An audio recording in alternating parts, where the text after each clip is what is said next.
Okay, so recently I have read Rent a Girlfriend or Konojo Okarishimatsu, all 151 chapters so far, and I want to tackle a few major problems, or at least I think there are problems.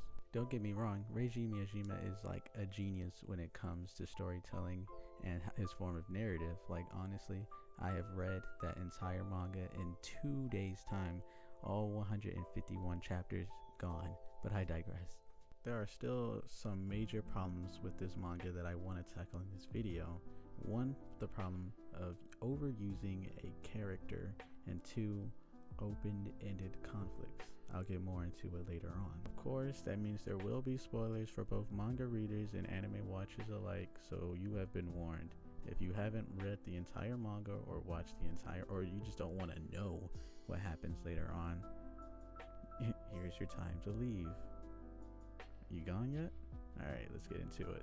There is one thing I want to get out of the way before I get into the video so that we're all on the same page. I will not be talking about how or why I dislike the characters and their actions in the story.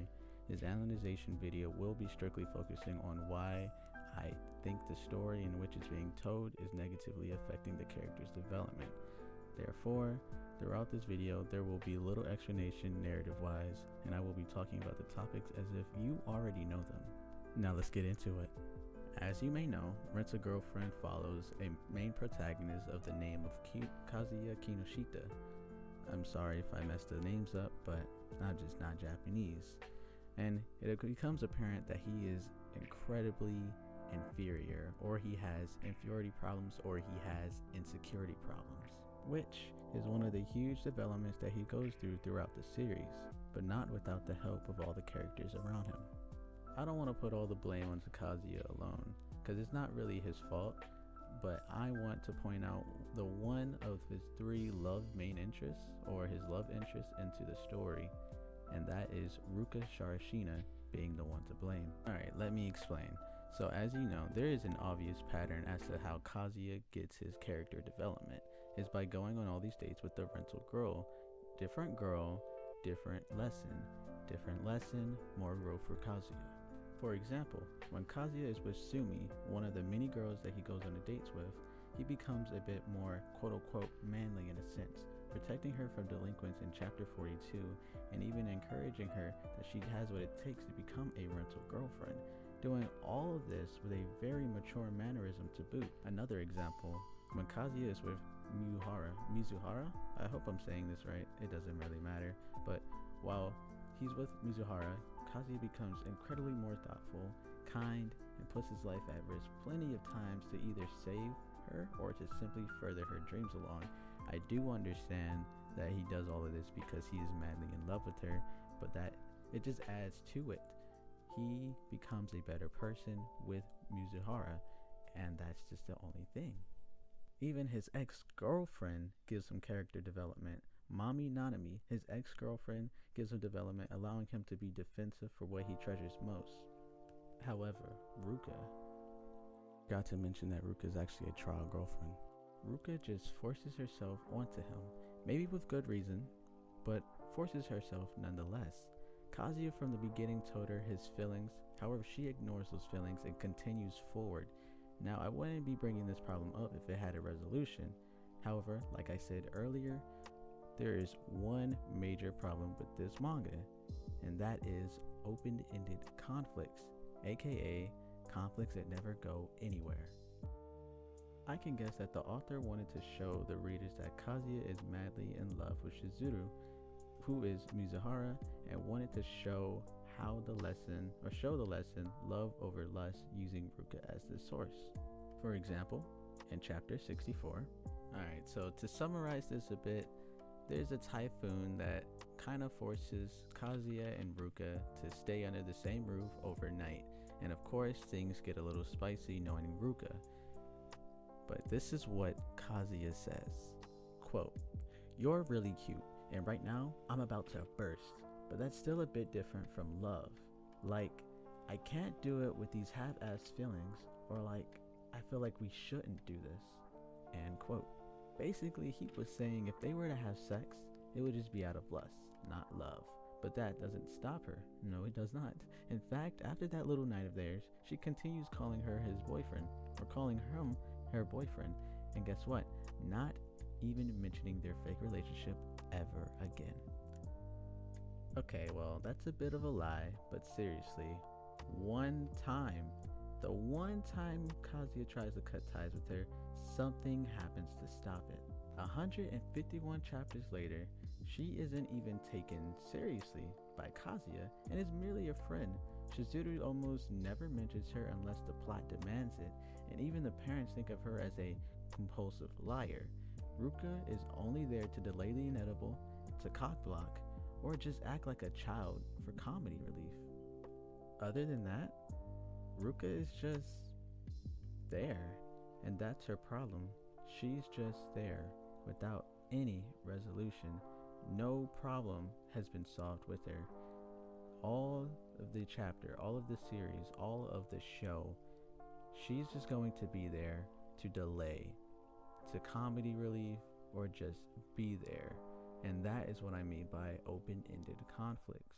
You give us a lot, yet nothing is solved. We continue reading, yet nothing is solved. It is one of the most fundamental problems with this manga, and Ruka is probably the freaking sun shining that into my eye sockets. She's just there. No problems solved. Now on to our second problem that I believe that makes this manga a little less better. And that is the ex-girlfriend, also known as Mami Nanami. I mentioned her earlier. I love this girl. Okay, so when I say love, that's like a really strong word. However, I do find myself super interested in her. Let me once again explain. Mami Nanami dumps my man's Kazuya in the opening of the show. However, throughout the series, we are led to believe that she has feelings for him once again, but then it looks more like she has an obsession, and then she just disappears. Yup, exactly. One of the most calculating, most dangerous characters is just a no-show for 70 plus chapters. This is another issue I feel like this manga once again has. The open-ended conflicts. The biggest part of this show is that Shizuru and Kazuya are always trying to hide the fact that she is a rental. However, before anyone else really figures it out, Mami was one of the early few, figuring out that Kazuya has a fake girlfriend, has a rental girlfriend who he claims is real, and she even catches Sumi as well. All this baggage, and me as a reader just knows all of this knowledge will bring heavy conflicts, right? I mean, Mami even contacts Kazuya's grandmother, so she has to be dangerous, right? Wrong. The last time you see Mama Nanami, she clicks on, I think, Kazuya's grandmother's like liquor store to get in contact with him, and that's it. 60 plus chapters later, she isn't even so much thought of. It's the biggest problem for me, at least. Like, someone so dangerous to where she has all of the power in her hands at this point. But now, as I read chapter 151, which is the newest at this time, rental girlfriend has already come out. So what damage can Mami really do? Another conflict with no resolution. Another antagonist lost in the dust for far too long. Now, if I'm being brutally honest with myself, I kind of hesitated in putting this one in because I feel like it isn't fair to, judge unfinished work. It's so unfair to go by saying how or what can go down.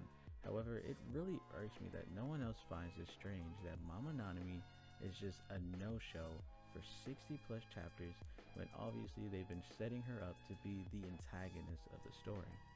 Like I said before, Reiji Miyajima, hopefully I'm saying that right, is a genius author and an amazing illustrator, and his work captivated me for its storytelling, art, and just a refreshing romance to read.